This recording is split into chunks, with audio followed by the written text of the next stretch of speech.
हा शब्द वापरला. तर या आता गद्दारांचा चेहरा पाहिला तुम्ही. मी सांगितलं बंद कर रे, हे गद्दार नकोत मला आता. त्यांच्याकडनं झालेली स्तुती पण नको आणि त्यांचे चेहरे पण नकोत. मग यांनी सुरू केलं, हे बघा काँग्रेस बरोबर गेले आणि हिंदू शब्द बोलायला विसरून गेले. मग त्यांना मी विचारतोय, हिंदू काय देशभक्त नाहीयेत काय?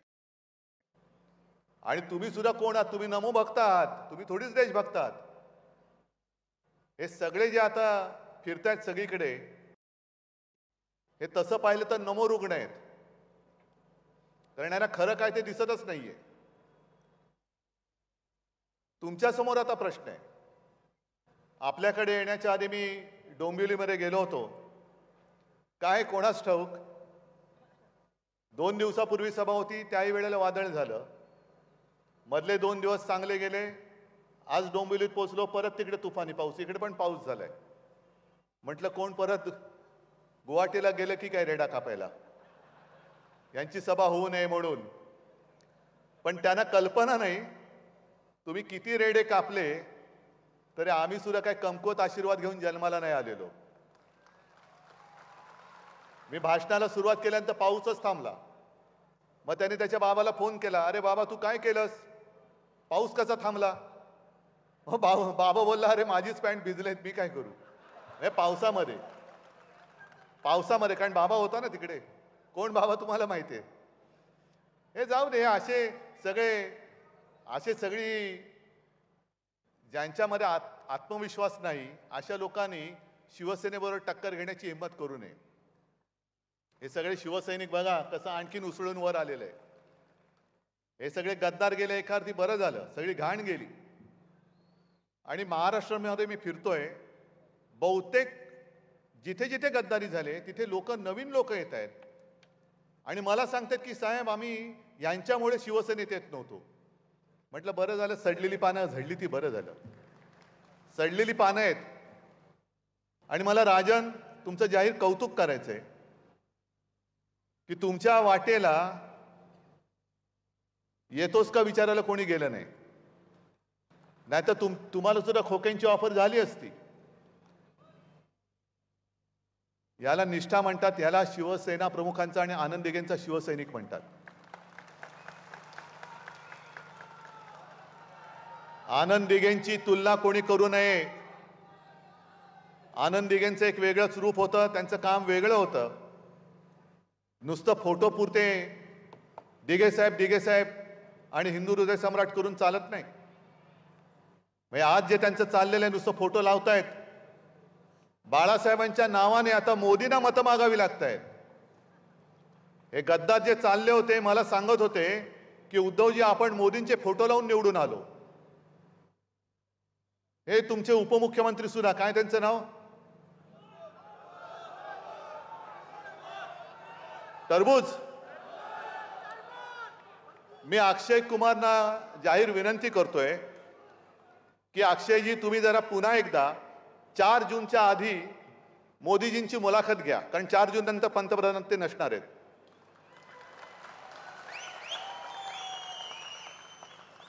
आणि 4 जूनच्या आधी मुलाखत घेतल्यानंतर त्या मुलाखतीत एक प्रश्न जरूर विचारा, जसा तुम्ही गेल्या मुलाखतीत विचारला होता की तुम्ही आंबा कसा खाता,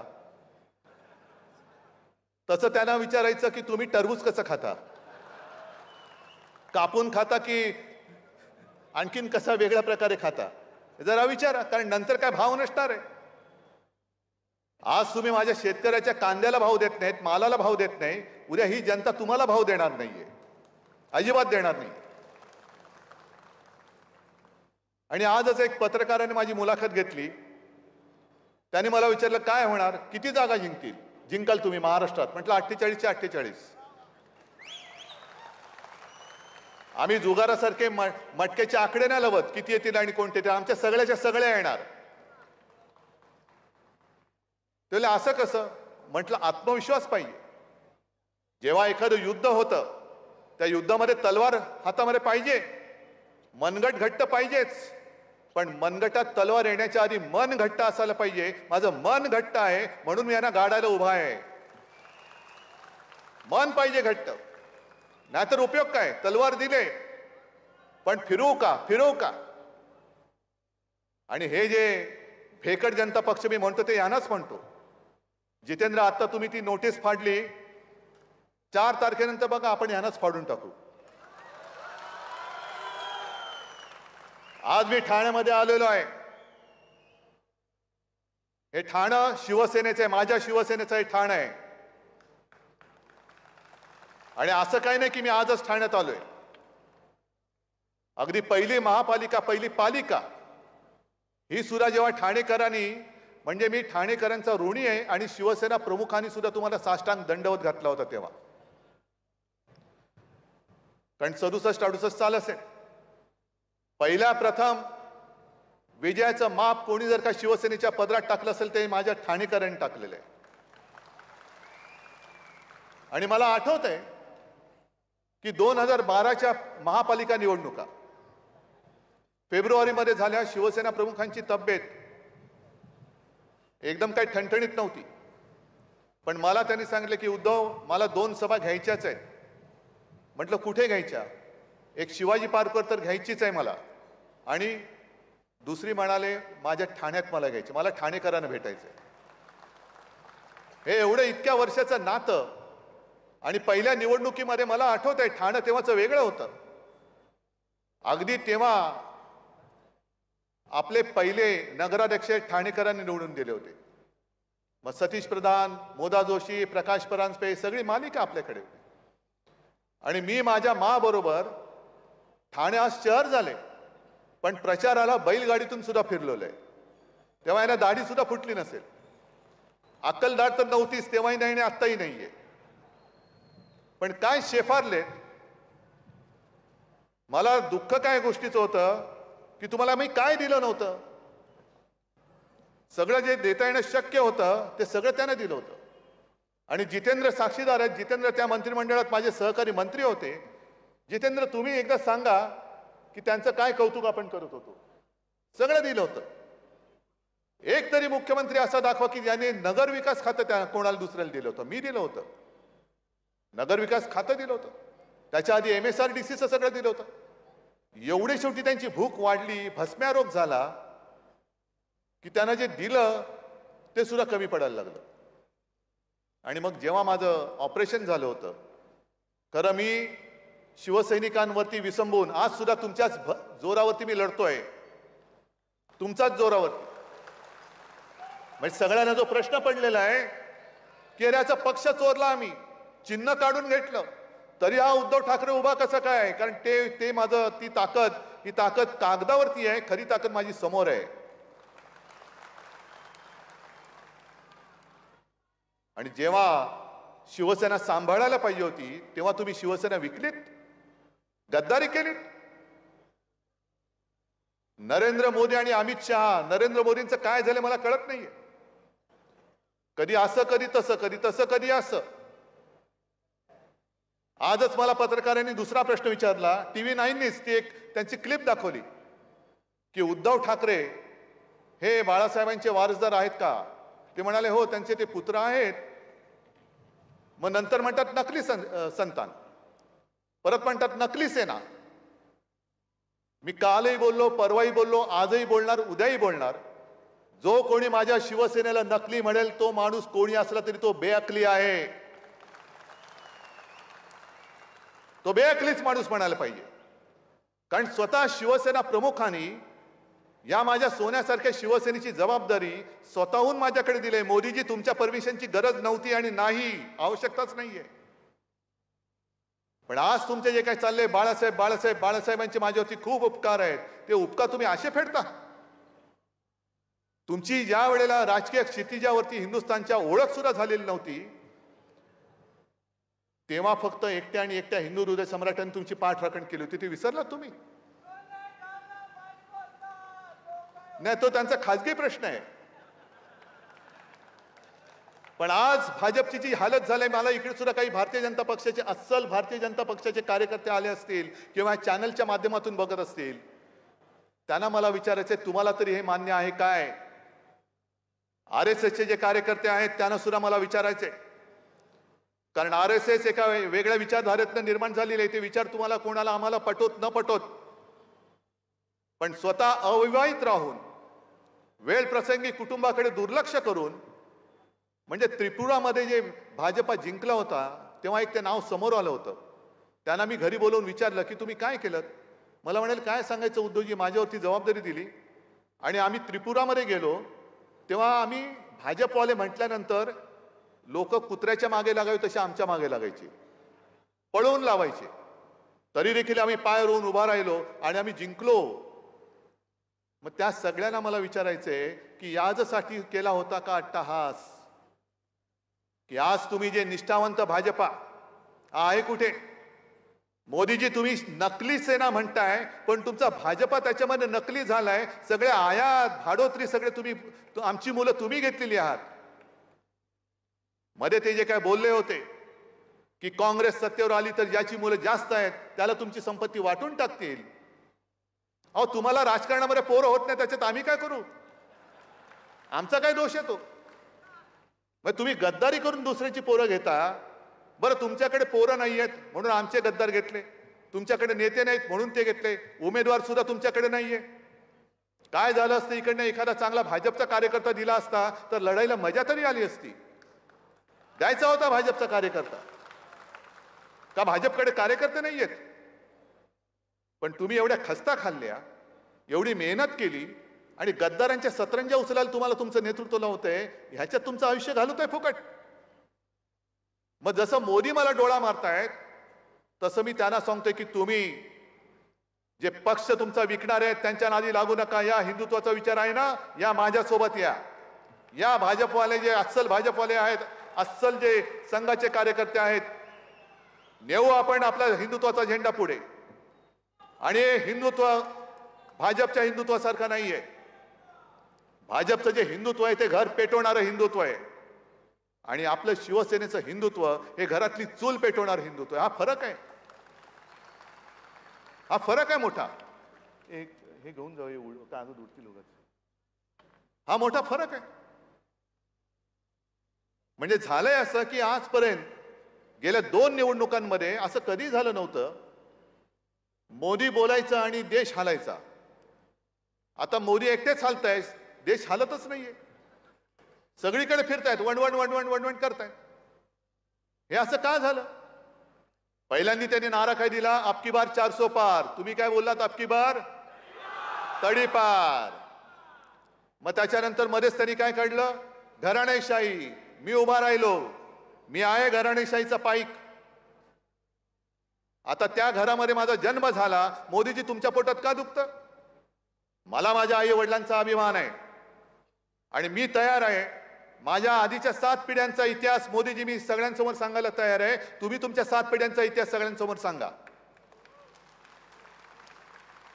पण एका बाजूला तुम्ही घराणेशाहीचा उद्धार करता. मगाशी डोंबिवलीला गेलो होतो, तिकडे घराणेशाहीमध्ये त्या गद्दाराच्या पोराला कसं काय उमेदवारी दिली तुम्ही. घराणेशाहीचा तुम्हाला जर का एवढा तिटकारा आहे तर गद्दारांची घराणेशाही चालते. मग गद्दारांची घराणेशाही चालत असेल तर शिवसेना प्रमुखांची तर सोडूनच द्या. ज्या व्यक्तींनी महाराष्ट्रामध्ये भारतीय जनता पक्ष वाढवण्यासाठी खस्ता खाल्ल्या त्या प्रमोद महाजनच्या मुलीला पूनमला तुम्ही मुंबईमध्ये उमेदवारी का नाही दिली. काय गरज होती, का कापलं तिची उमेदवारी. काय तिची चूक काय आहे, तिच्यात कमी काय आहे हे मोदीजी सांगा ना. तुम्ही उद्या येताय ना मुंबईत, सांगा. मी तुम्हाला जाहीर आव्हान देतोय की तुम्ही आमच्या प्रमोदजींच्या मुलीची उमेदवारी का कापलीत, काय कारण आहे. म्हणजे तुम्ही म्हणाल त्या दिशेने आम्ही जायचं आणि आता त्यांनी ते घराणेशाहीचं झालं. मग परत सुरू झालं हिंदू मुस्लिम हिंदू मुस्लिम हिंदू मुस्लिम हिंदू मुस्लिम. तुम्ही एक काहीतरी दिशा तर ठरवा. कालपर्यंत तुम्ही मुसलमानांना शिव्या घालत होतात. अचानक तुम्हाला साक्षात्कार झाला की मी लहान असताना मुस्लिम कुटुंबासोबत वाढलेलो आहे. आहेत का कोणी मुस्लिम इकडे आलेत, आहेत ना. मी म्हणे ते ताजियाच्या मिरवणुकीत खालून गेलेलो आहे. ईदला आमच्याकडे स्वयंपाक व्हायचा नाही, आमच्याकडे मुस्लिम कुटुंबियांकडनं जेवण यायचं. मग मोदीजी ते जे काही जेवण यायचं त्याच्यामध्ये तुम्ही आज ज्याच्यावरती बंदी घातले ते पण होतं का, ते पण तुम्ही खाल्लेत का. कारण अमित शहा आज बोललेत कुठेतरी की मोदीजींना म्हणजे संपूर्ण देशाचे प्रश्न एका बाजूला, मोदींना तिसऱ्या वेळेला का पंतप्रधान करायचं? तर जे गोहत्या करतील त्यांना आम्ही उलट टांगून सरळ करू. अरे मग सरळ करायचं तर उलट कशाला करताय? ते सरळच आहेत ना. म्हणजे आधी उलट टांगायचं, मग सुलट करायचं, हेच खेळ खेळायचे. मग 10 वर्ष तुम्ही काय करत होता? गोहत्या बंदी तुम्ही म्हणताय. आता तिसऱ्या वेळेला मोदींना फक्त जो गोहत्या बंदी करेल त्याला आम्ही उलटा टांगून सुलटा करू, एवढ्यासाठी देशाच्या पंतप्रधानाचं काम नाहीये. तुम्ही गोमाता माना जरूर माना, पण त्याच्या आधी माझ्या मातेच्या रक्षणाचं काय ते तुम्ही मला पहिलं सांगा. आणि तुम्ही आम्हाला सावरकरांवरनं जे प्रश्न विचारता, जा वाचा सावरकरांचे चरित्र वाचा. आणि सावरकरांनी गायीबद्दल काय लिहिलेलं आहे हे विचार तुम्हाला मान्य आहेत का? हे मोदीजी तुम्ही उद्या सांगाच. काय लिहिलंय सावरकरांनी गायीबद्दल? तुम्ही गायीबद्दल का बोलता? महागाईवरती का नाही बोलत? महागाईने सगळे त्रस्त आहेत, जनता आक्रोश करते.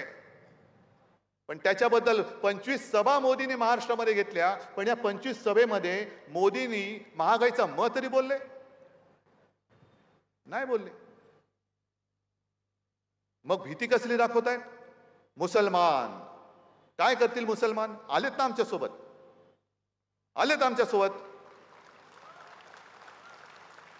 पण आता भाजपचं कसं झालेलं आहे की एखादं मूल जर रडायला लागलं तर त्याला भूक लागलेली असते म्हणून रडते. नाही, भूकेला अन्न नाही द्यायचं, त्याला भूताची भीती दाखवून झोपवायचं. आता मूल रडते, त्याच्या पोटामध्ये अन्नाचा कण नाही. 10 वर्ष तुम्ही तुमचे सगळे बँक अकाउंट सगळे फुगले, पण त्याच्या पोटामध्ये अन्नाचे 2 घास गेलेले नाहीयेत. तो भुकेने कळवळतोय, भुकेने रडतोय. बघ भूत येईल. हे काय, कोणता हा देश आहे? कोणत्या देशात आपण राहतोय? साधी गोष्ट आहे. तरी बरं झालं तुषारजी, तुम्ही आज आमच्या व्यासपीठावरती आला, मी तुमचं स्वागत करतोय. कारण मी जे बोलतोय तुमच्या समोर बोलतो, चूक असेल तर तुम्ही इथेच सांगा मी चूक बोलतोय. तुम्ही आज किती वर्ष महाराष्ट्रात राहतात मला माहिती नाहीये, पण जे मी बोलतोय तळमळीने, उद्या इंडिया आघाडीचं सरकार आल्यानंतर गुजरातचं जे हक्काचं असेल ते आम्ही देऊच.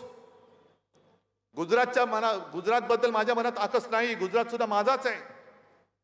पण मोदीजी, तुम्ही माझ्या महाराष्ट्राच्या तोंडातला घास काढून जो गुजरातला देताय तो मी कदापि सहन करणार नाही, हे मी तुम्हाला जाहीर सभेत सांगतोय. कदापि नाही. सगळे तुम्ही माझ्या महाराष्ट्राची हक्काची रोजी रोटी तुम्ही गुजरातला घेऊन जाताय. काय महाराष्ट्राने पाप काय केले? आणि हा आम्ही प्रश्न विचारल्यानंतर, हा मुद्दा घेतल्यानंतर त्या मुद्द्याला उत्तर नाहीये. मग फडणवीस काय म्हणतात? गुजरात काय पाकिस्तानात आहे काय? मग देवेंद्रजी, माझा महाराष्ट्र काय अफगाणिस्तानात आहे? हा, गुजरात पाकिस्तानमध्ये नाही मला माहिती आहे, पण महाराष्ट्राने काय तुमचं घोडं मारलंय? तुमचं घोडं आम्ही अडवलंय. तुमचं वारू जे उधळलं होतं 400 पार, तो घोडा नव्हताच, ते खेचर होतं, ते आम्ही अडवलं. Go back. जा, महाराष्ट्रातनं जसे उद्योगधंदे नेले ना, हे खेचर सुद्धा घेऊन जा. आमची नेलेच आहेत ना 40 जण, ते सुद्धा घेऊन जा सुरतेला. हे सुद्धा घेऊन जा घेऊन. सगळं गुजरातला आणि गुजरात आणि संपूर्ण देशामध्ये मोदीजी तुम्ही भिंत उभी करताय. ही भिंत हे पंतप्रधानाचं काम नाहीये. तुम्ही देशाचे पंतप्रधान आहात. आज शरम एका गोष्टीची वाटते की काल माझी सुद्धा सभा नाशिकला होती, दुसऱ्या बाजूला मोदींची सभा होती नाशिक जिल्ह्यात, आणि त्या जिल्ह्यामध्ये कांद्याचा प्रश्न बिकट आहे. गुजरातची कांदा निर्यात बंदी उठवून टाकली, पण महाराष्ट्राची कांदा निर्यात बंदी अजूनही तशीच आहे. थोडीफार इकडे तिकडे करतात, त्याच्यावरती टॅक्स लावतात. महाराष्ट्राचा कांदा उत्पादक तुमचा काय शत्रू आहे? पण त्या सभेत हे असंच काहीतरी हिंदू मुसलमान बोलायला लागल्यानंतर समोरनं शेतकऱ्यांनी घोषणा दिल्या कांद्यावरती बोला, त्याला पकडून पोलिसांनी बाहेर नेलाच. पण मोदीजींनी काय केलं? घोषणा द्यायला लागले, भारत माता की जय, भारत माता की जय.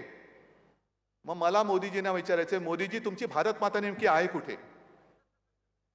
तुमची भारत माता आहे कुठे? ही माझी भारत माता माझ्या समोर बसलेली, ही माझी भारत माता आहे. भारत माता म्हणजे आहे तरी काय? हे इकडे चित्र आहे, ते भारत मातेचं चित्र आहे. काय भारत माता फक्त चित्रामध्ये? माझी भारत माता समोर जिवंत तुमच्याकडनं अपेक्षा करते, आक्रोश करते. शेतकरी आक्रोश करतायत, महिला आक्रोश करतायत. गुजरात जर का पाकिस्तानमध्ये नसेल तर काय मणिपूर पाकिस्तानमध्ये? मग तिथे ज्या काही महिलांच्या धिंड्या काढल्या गेल्या ती भारत माता नाहीये. नुसतं आपलं काहीतरी राष्ट्रीयत्वाचं प्रेम आणायचं. अहो मोदीजी, तुमचे सगळे जण हे स्वातंत्र्य लढत होते कुठे?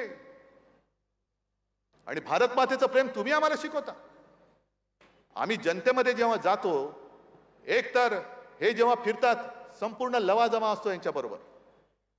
आपले शिवसेना प्रमुख जे बोलायचे की निवडणूक आल्यानंतर कोणी पंतप्रधान असता कामा त्यांनी राजीनामा दिला पाहिजे आणि देशात राष्ट्रपती राजवट लागली पाहिजे.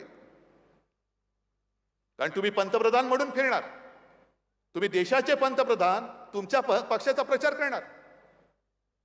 मग इकडे येऊन तुम्ही गद्दाराचा प्रचार करणार असाल तर माझ्या राजांचा प्रचार का नाही करायला?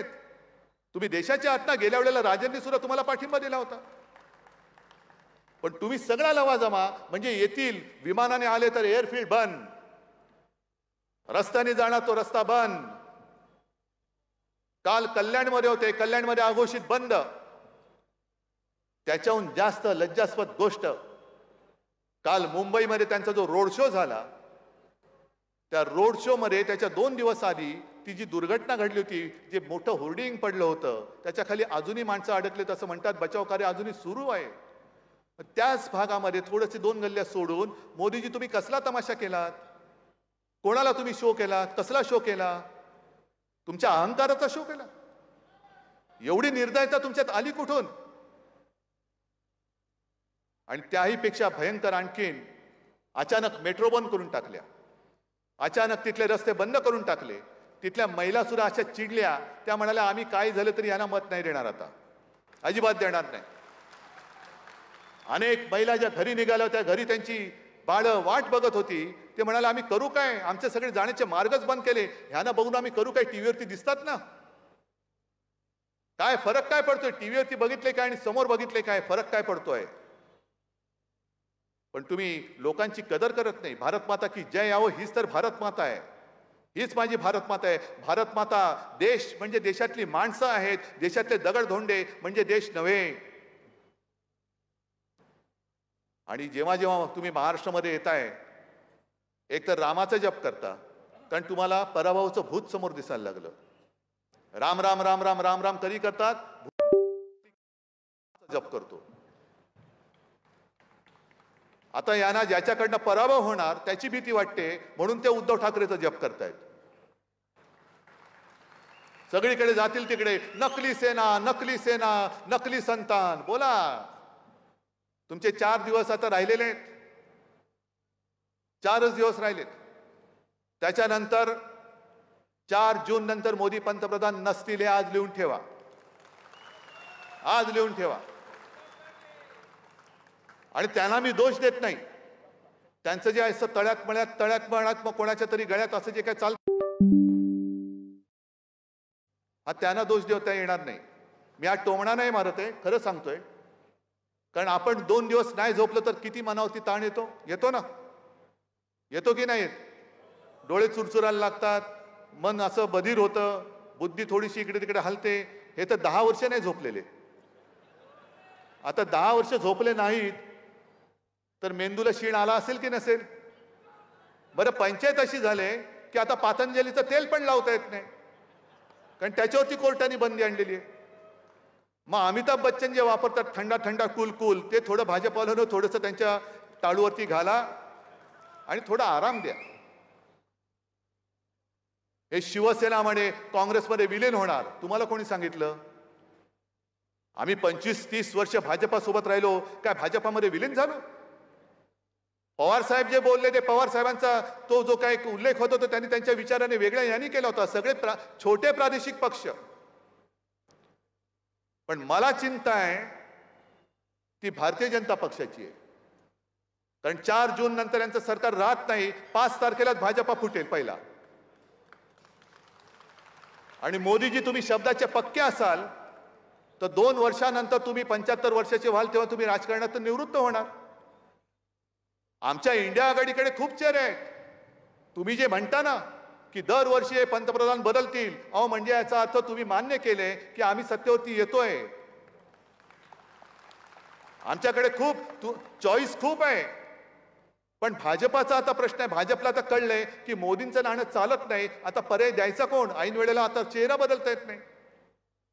मग मोदीजी 75 वर्षाचे झाल्यानंतर झोळी अडकून गेले, मग भाजपाच्या पदरात धोंडे. भाजप काय करणार? त्याच्यामुळे हे सगळं असं जे विचित्र चाललेलं आहे, हा विचित्रपणा आता आपल्याला थांबवावा लागेल. इथे जी काय गुंडागर्दी चाललेली, मला मागे कोणतरी बोललं की इकडे कोणतरी काय ती गोल्डन गँग होती. महापालिकेमध्ये सुद्धा भ्रष्टाचार. एक तर ठाणा महापालिका तर लुटलीच, मध्ये बातमी आली होती की महापालिकेच्या तिजोरीत फक्त 10 कोटी रुपये राहिलेले आहेत. म्हणजे कर्मचाऱ्यांचा पगार द्यायला आता पैसे नसतील. मुंबई महापालिका ते ओरबाडून खातातच आहे. त्यांचे सगळे मित्र हे तुम्हाला माहिती आहेत कोण कोण आहेत. हे सगळे ओरबाडून खात आहेत. म्हणजे एका गोष्टीचा मला अभिमान आहे किंवा होता की शिवसेनेच्या हातात मुंबई महापालिका होती. ती आतापर्यंत महापालिका विसर्जित होईपर्यंत 2012 साली 640 कोटीच्या तुटीमध्ये असलेली मुंबई महापालिका आतापर्यंत आपण 90,000 कोटीच्या प्लसमध्ये आणून दाखवली होती. 90,000 कोटीच्या ठेवी ठेवल्या होत्या. मग मोदीजी आले, आपलं सरकार पाडलं. मोदीजी आले आणि म्हणाले की एफडी में रखकर विकास नहीं होता जी, वो मेरे मित्रों के जेब में जाना चाहिए पैसा. सगळं आता तुम्ही चांगली आठवण करून दिली. अचानक त्यांना साक्षात्कार काय झाला? ये राहुल गांधी अब अडानी अंबानी पर क्यों नहीं बोल रहे? बताओ कितना ट्रक भर के, कितने टेम्पो भर के माल आपके पास उठाया आपने? अहो मोदी जी, काही वर्षांपूर्वी तुम्ही नोटबंदी केली होती. कशासाठी केली होती? काळं धन नष्ट करायला. आणि आता तुम्ही पंतप्रधान आहात. तुमचे ईडी, इन्कम टॅक्स, सीबीआय सगळे तुम्ही आमच्या शिवसैनिकाच्या मागे लावतात. त्या मडवीला तुरुंगामध्ये टाकता. आज सुद्धा माझ्या सैनिकांना नोटीस येते. येत्या काही दिवसात म्हणजे काल, आज आणि उद्यामध्ये अशी मला माहिती आहे की कदाचित चांगल्या कार्यकर्त्यांना अटका करतील. पोलिसांना सांगतो तुम्ही करून दाखवा. तुम्ही करून दाखवा. दिवस सगळ्यांचे सारखे नसतात. आज शेवटचा दिवस त्यांच्या सत्तेचा असेल, उद्याचा दिवस आमचा आहे. उद्याचा दिवस आमचा आहे. पण सगळ्या यंत्रणा तुमच्याकडे आहेत. तरी मोदी जी टेम्पो भर भर के माल कैसे जा रहा है आपको पता नहीं? आणि जर टेम्पो भरभरून काळा पैसा तिकडे जात असेल तर मग नोटबंदी तुम्ही केली, ती फसली, त्याची कबुली आहे की नाही हे तुम्ही सांगा सगळ्या जनतेला. मग तुमची प्रत्येक पावलं चुकतायत. एक तर आता तुम्ही म्हणताय, जसं देवेंद्र फडणवीस म्हणाले की उद्धव ठाकरेंच्या सभेत पाकिस्तानचा झेंडा होता. अरे मी कुठे पाहिला पाकिस्तानचा झेंडा? तुम्हाला कसा कळला? मी थोडीच गेलो होतो नवाज शरीफचा केक खायला, तुमचे नेते गेले होते. आता त्यांनी तिकडनं पाकिस्तानचा झेंडा आणला म्हणून देवेंद्र तुम्हाला माहिती असेल, मला माहित नाही पाकिस्तानचा झेंडा कसा दिसतो. पण तुम्ही आता हे सगळं विचित्र पद्धतीने नेऊ इच्छिताय. प्रश्न तसेच राहिलेले आहेत. आज सुद्धा सोशल मीडियावरती मोदीजींच्या जुन्या क्लिप्स आहेत ना, उपलब्ध आहेत की मतदानाच्या दिवशी मतदान करायला निघताना गॅस सिलेंडरला नमस्कार करून निघा. कारण तेव्हा गॅस सिलेंडरचा भाव होता 400, म्हणून त्यांना आता पाहिजे तो 400 गॅस सिलेंडरचा. आता किती झाला? 1000च्या वर. मग तुम्ही एक तरी गोष्ट अशी सांगा की जी लोकांना समाधान देणारी आहे. परदेशामध्ये काळं धन होतं ते तुम्ही आणून लोकांच्या खात्यात 10-15 लाख तो ऐसे ही दे देंगे. आले कोणाच्या खात्यामध्ये? कोणाच्याच खात्यात नाही. पण भाजपच्या खात्यात किती आले? जे काँग्रेसने 70 वर्षात नाही केलं ते आम्ही करून दाखवलं. बरोबर आहे, मोदीजी बरोबर बोलताय. कारण 70 वर्षात काँग्रेसला जमलं नव्हतं ते तुम्ही 2-2.5 वर्षामध्ये निवडणूक रोख्यांच्या माध्यमातून करून दाखवलं. काँग्रेसच्या खात्यामध्ये 500-600 कोटी आणि तुमच्या खात्यात 10,000 कोटी. कोणी लुटला देशाला? कोणी लुटला? आज सुद्धा राजनजी तुम्ही बसला तिकडे आहे, म्हणजे राजन आपले विचार वेगळे, आपले राजन राजे, तुम्ही कामगारांचे प्रश्न हाताळता. मला सांगा हो, प्रत्येक वेळेला हे कंत्राटीचं घोडे केव्हापासून सुरू झालं? युनियनच करायच्या नाहीत. कंत्राटी पद्धत.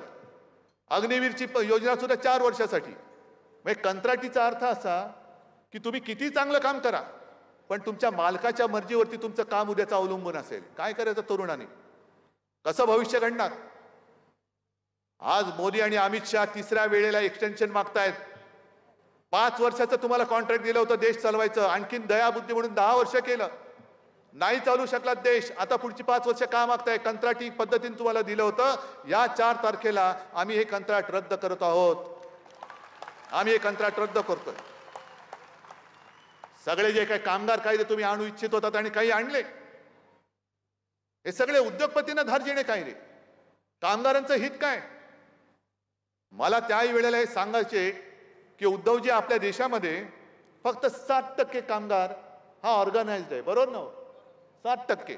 मग या 60%चं प्रतिनिधित्व कोण करतं? म्हणजे 93% कामगार हा असंघटित आहे. मग आपल्या देशाचा औद्योगिक चेहरा हा माझा शेतमजूर का नाही होत? का होतात अंबानी आणि अदानी, हे टाटा बिर्ला हे का होतात? हे 7% वाले. आणि मग साधा शेतकरी आला तर तुम्ही त्याला दिल्लीमध्ये प्रवेश बंद करता.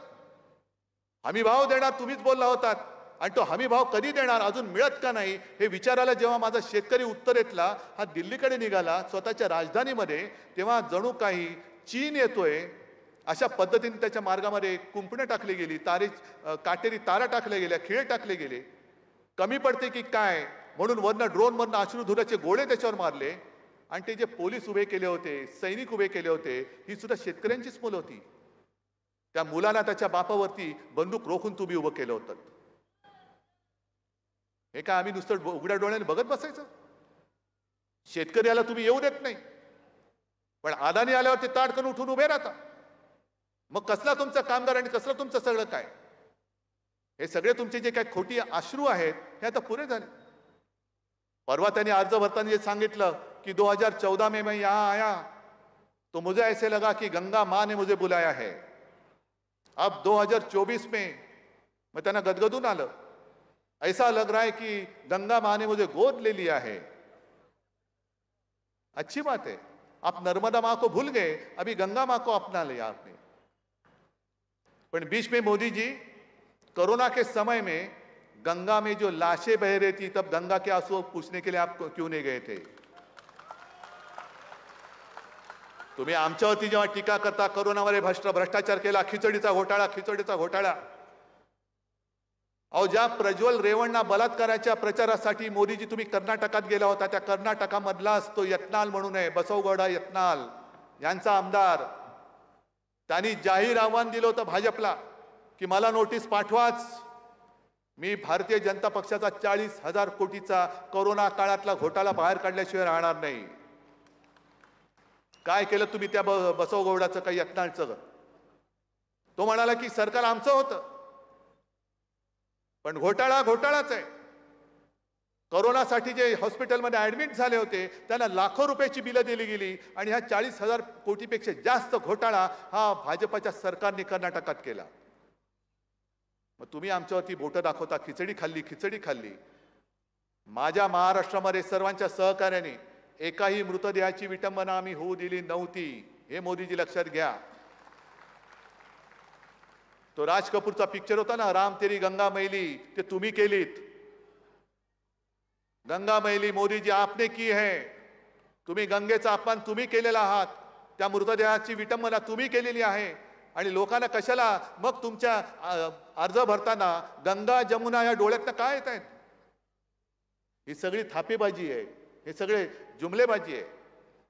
आणि म्हणून तुम्हाला सांगतो की आता देशाला एका व्यक्तीच्या हातामध्ये सरकार देणं आपल्याला परवडणार नाही. अहो, तुम्ही आम्हाला घराणेशाहीवरनं बोलता. आज बरं झालं सुप्रिया तू पण इकडे आहेस. मला सांगतात मला आदित्यला मुख्यमंत्री करायचंय, पवार साहेबांना सुप्रियाला मुख्यमंत्री करायचंय. अरे मुलांना आमच्या करायचं की नाही आमची माणसं ठरवतील ना. पण निदान आम्ही आमच्या जर लढत असलो तर निदान आम्ही आमच्या मुलांसाठी लढतोय. मोदीजी तुम्ही किती वेळा बोल्यावरती चढताय? 14 वेळा मुंडावळ्या, 19ला मुंडावळ्या, पुन्हा एकदा मुंडावळ्या, 29ला सुद्धा गुडघ्याला बाशिंग बांधून तयारच आहेत. मग द्या ना पुढच्या पिढीच्या हातामध्ये, कधी तुम्ही देश देणार आहात? मग ही जी काही एकाधिकारशाही आहे, या एकाधिकारशाहीला गाडून टाकण्यासाठी यावेळेला इंडिया आघाडीचं संमिश्र सरकार आपल्याला देशाला पाहिजे. केलं होतं ना, अटलजींनी सुद्धा चांगलं काम केलं होतं. तेव्हाही सगळे ममता जयललिता सगळे सोबत होते. आता सुद्धा सगळे आम्ही एकत्र आलेलो आहोत. आणि उत्तम काम नरसिंहरावांनी पण केलं होतं, मनमोहनजींनी पण केलेलं, अटलजींनी पण केलेलं. ही सगळी सरकार संमिश्र सरकार होती. पण जेव्हापासून हुकुमशाहीसारखी वाटचाल तुमची सुरू झाली तेव्हा आता आम्हाला डोळे उघडून तुम्हाला हटवण्याखेरीज दुसरा पर्याय राहणार नाहीये. आणि म्हणून शेवटी एकच विनंती आहे, जी आता लढाई होणार आहे ते गद्दार आणि निष्ठावंतामध्ये होणार आहे. शिवसेना ही आपलीच आहे, राजन पण आपलाच आहे, फक्त निशाणी बदललेली आहे. निशाणी काय आहे? ठाणेकर मशाल हातात घेऊन गद्दारी जाणणार आहेत, गद्दारीची पाळं मुळं इकडनं उकरून टाकणार आहेत. मग फक्त हात वर करून एकदाच फक्त आपला जय भवानी जय शिवाजी बोला. जय भवानी जय शिवाजी, जय हिंद, जय महाराष्ट्र. छोटासा प्रवेश